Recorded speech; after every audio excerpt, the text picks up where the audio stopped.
retour. Il est à présent temps d'accueillir le patron de Free Mobile et bientôt saint patron des bavards, puisque sa société propose le forfait téléphonique le plus complet de ce marché jusqu'alors très fermé. C'est du moins ce que promet notre deuxième invité, Xavier Niel.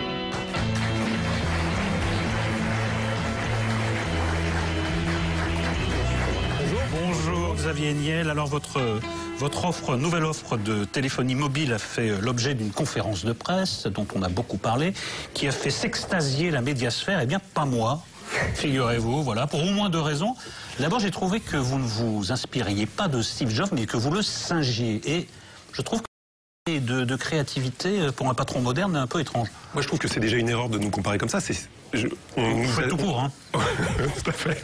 On dit toujours je suis le Steve Jobs français, c'est une erreur. Je pense que Steve Jobs était le Xavier Niel américain. Je pense que c'est dans ce sens-là où il faut prendre cette chose. Et une fois que vous avez vu ça comme ça, je pense que Steve Jobs a de nombreuses fois tenté de me singer. Je pense que c'est ça la réalité. Ah, d'accord. Non, plus sérieusement, je crois que l'on peut dire. Parce que moins sérieusement, ça me semble difficile. Allez-y. Alors, j'étais peut-être très premier degré à le savoir. Non, plus sérieusement, en fait, ce qui se passe, c'est que si vous regardez les entreprises américaines, ce type de présentation dans les nouvelles technologies existe depuis toujours. Alors, quand on commence à les faire en France, ça peut sembler surprenant, mais c'est un mode de fonctionnement. Il peut y avoir une voix originale française, il faut absolument que ça soit... c'est ce qui... Depuis 50 ans, on fait qu'imiter les Américains. Donc vous êtes dans une lignée. Écoutez, en France, dans un certain nombre de domaines, on est parfois en avance sur les Américains, notamment dans les nouvelles technologies. Alors profitons-en pour, sur quelques petits sujets, faire remarquer cette avancée. Je ne sais pas si vous le savez, en France, on a le haut débit, c'est-à-dire l'ADSL à la maison, la fibre ou le câble à la maison, qui est le moins cher et le plus performant au monde. C'est quelque chose d'important. Donc on a un sujet où on est devant les Américains. Et je reste quand même sur la forme. Moi j'ai trouvé, franchement, après on va parler évidemment du fond, de l'offre, etc. Mais j'ai trouvé d'un extrême mauvais goût que vous repreniez l'appel de Radio Londres. Oui, sur Twitter, qui a annoncé le débarquement. Et en plus, comme beaucoup de gens, vous avez estropié les vers de Verlaine. Je trouve, écoutez, franchement, il faut quand même dire qu'il y a une hiérarchie dans les choses et que le débarquement allié, la liberté d'un continent, c'est pas la même chose. Oui, a eu lieu et c'est un débarquement allié, c'est pas la même chose que le lancement. On peut pas tout mélanger, je crois. Même dans la publicité, je trouve qu'on devrait avoir... Je suis d'accord avec vous, mais au moins ça va marcher puisque vous m'en parlez encore aujourd'hui. Moi j'aimerais prolonger ça tout en allant, non pas sur la forme, mais sur le fond. Parce que moi je veux bien le détournement de la Seconde Guerre mondiale, je veux bien tout ce jeu de parodie, etc., de références parodiques, etc. Sauf que ce dont j'ai eu l'impression, moi, c'est que vous arrivez trop tard dans un monde trop vieux. C'est-à-dire que ce numéro-là, on nous l'a fait 50 fois.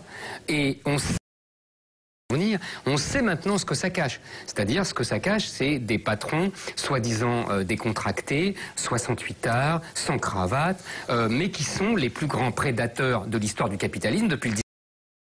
On sait aujourd'hui que, en fait, ça a permis, et vous donniez l'exemple de Steve Jobs, vous avez tout à fait raison, c'est la même tradition, j'allais dire idéologico-économique. Ça a permis à des gens comme vous, et je vous en critique pas d'ailleurs, de devenir une des plus grosses fortunes de France. Ce que je veux dire par là, vous comprenez bien ce que je veux dire, c'est que je vous reproche pas de faire fortune, que ça soit dans les Minitel Rose, dans les Peep Show, dans ce que vous voulez, je m'en moque complètement, j'ai pas de jugement moral, vous comprenez. Ce que je juge, c'est l'utilisation du faux progressisme 68 arts, de la fausse décontraction, qui va en fait réinventer un capitalisme beaucoup plus dur que le capitalisme. Un vieux cheval de bataille de Zemmour. Alors, vous êtes l'incarnation de ça, si je peux me permettre. On laisse Xavier répondre. Sur ce sujet-là, on est une entreprise extrêmement différente. Dans les opérateurs télécoms, dans ce pays, il ne reste plus qu'un seul opérateur, Free, qui appartient aux salariés qui y travaillent. Salariés qui ont toujours été intéressés à la vie et à la valeur de l'entreprise.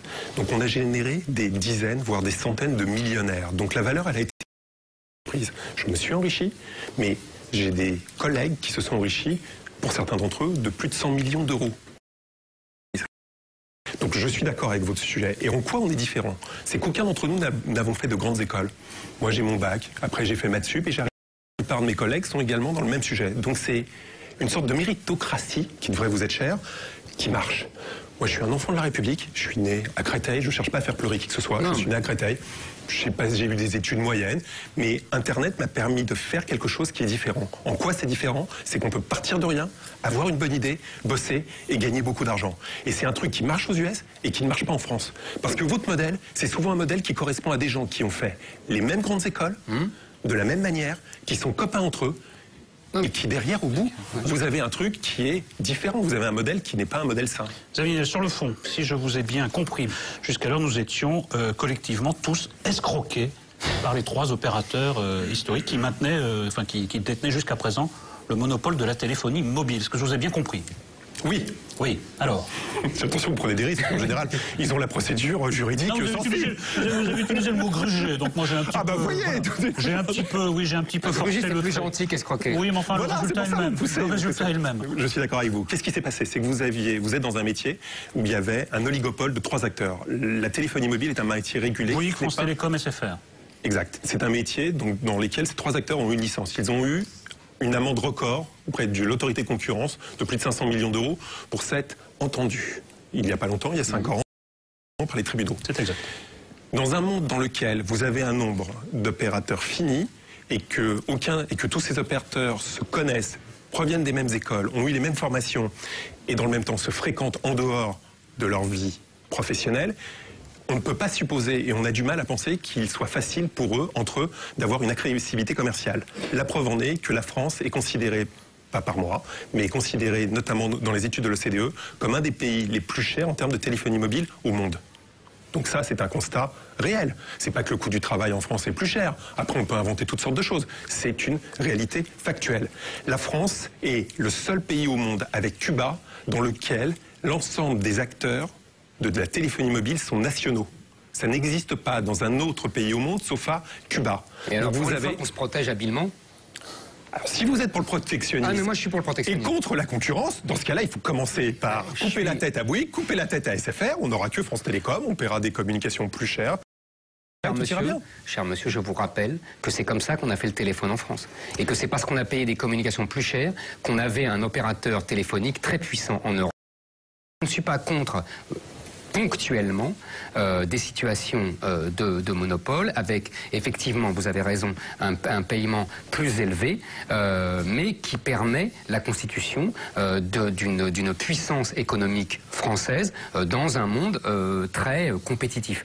Parce que là aussi, votre discours, il est... Si je peux me permettre de vous couper là-dessus, on va demander à votre public, est-ce que vous préférez payer vos forfaits téléphoniques pas chers et avoir des entreprises françaises pas puissantes ou payer vos forfaits téléphoniques très chers et avoir une entreprise française puissante? Et même s'ils vous répondent dans votre sens, ils ont tort. Ben vous avez tort. Voilà. Vous préférez payer vos forfaits téléphoniques plus chers pour des entreprises puissantes en France. Mais oui. Je crois qu'on peut applaudir. Mais oui, mais je maintiens. Il n'y a pas que l'argent dans la vie. Il n'y a pas que l'argent, il y a aussi, il n'y a pas que la consommation. Non, mais parce que ça aussi, vous incarnez, c'est d'ailleurs intéressant, je dis ça sans irrespect, vous comprenez, vous incarnez un modèle hyper consommateur. J'ai un peu l'impression d'avoir Michel-Édouard Leclerc, qui est aussi un garçon très intelligent, très sympathique, très malin, etc. Donc c'est un peu le même genre, c'est-à-dire que vous jouez tout sur, effectivement, le goût des gens pour les prix moins chers. Mais le résultat, on le connaît. C'est-à-dire, c'est les délocalisations massives d'entreprises parce qu'il veut toujours plus cher, il achète en Pologne. Il y a des gens qui veulent payer plus cher. Eh ouais. Regardez, ils comprennent le raisonnement parce qu'il faut du temps pour raisonner. Et pour... Non mais, sérieusement, vous comprenez ce que je veux dire. Ce que je veux dire, c'est que le toujours moins cher n'est pas forcément le toujours mieux. En l'occurrence, je comprends votre argument, mais c'est... Vous voyez? Mais il me faut un peu de temps pour les retourner. Non, mais quand même, on peut prolonger la question. Non seulement vous vous proclamez différent, mais en fait, vous vous proclamez aussi plus malin, parce qu'avec des prix dégager une marge. Comment on fait ça? Moi, ça m'intéresse le côté cuisine de la chose. Là où le raisonnement de votre camarade s'arrête, camarade, j'adore ce mot, pour s'arrête, c'est que à quoi servent ces surprofits pour ces opérateurs? À verser des surdividendes et verser des surdividendes à leurs actionnaires. Et qui sont les actionnaires? C'est pas nous. Ce ne sont pas les Français, ce sont des fonds américains qui appartiennent à qui? À des retraités américains. Mais là, c'était vous m'accordez. Ah, mais dans les années 70, la dans les années 70, ça a française. permis de faire des choses fantastiques en France, notamment de déployer le téléphone pour Giscard d'Estaing, qui était très en retard. Au début des années 80, de lancer le Minitel, qui a fait de la France un des pays les plus en avance. On finit par être d'accord. Et je ne vais pas m'en plaindre, sauf qu'à un moment, il faut déréguler. Et on est aujourd'hui à cet instant-là. Et aujourd'hui, vous ne verrez pas de différence entre deux appels téléphoniques, quels que soient vos opérateurs. Vous avez raison, monsieur. Ça n'a pas de différence de qualité. Mais quand vous prenez pour modèle Steve Jobs, moi, ça me fait doucement marrer, parce que Steve Jobs, c'est aussi des usines géantes en Chine centrale, avec des esclaves qu'on appelle salariés et qui sont en fait que des esclaves chinois. C'est ça, vous comprenez la fortune de Steve Jobs. C'est pas seulement le génie du type qui sait vendre des inventions qui ne sont pas les siennes. Je vais vous dire quelque chose qui m'a été dit hier. C'est la phrase suivante. On m'a dit « Je peux me payer les choses qui me font rêver chez Apple grâce aux économies que je fais grâce à vous. » Ça me va très bien. Ça, c'est pas mal. Moi, je voudrais finir sur la forme, par où j'ai commencé. Quand Le Monde, dont vous êtes actionnaire, consacre une partie de sa une et 2 pages au lancement de votre offre, est-ce qu'on n'est pas dans le conflit d'intérêts caractérisé? Je crois que Le Monde est le journal qui a le moins consacré de surface. 2 pages, une partie de la une. Enfin, regardez une page 2 quand même. Regardez Le Parisien du lendemain de notre annonce. Et les journaux économiques, vous avez raison. Mais la page 2, c'était quand même énorme. Écoutez, je vous écoute quand vous dites que Le Monde n'est pas indépendant. Je sais que vos confrères journalistes au Monde vous écouteront. Ah non, j'ai pas dit ça. Je demande si on n'est pas dans le conflit d'intérêts. Je dis pas que Le Monde n'est pas indépendant. Ça vous paraît normal? Écoutez, si vous regardez auparavant, c'est le journal qui a le moins traité de ce sujet. Donc je pense qu'il y a peut-être une gêne sur la partie éditoriale du Monde sur ce sujet-là. Je ne rappellerai pas parce que c'est une de nos engagements avec Pierre Berger et Mathieu Pigas. Parfait, merci pour ces échanges, Xavier Niel. Merci. Merci d'avoir accepté notre invitation. Merci. Nous recevons à présent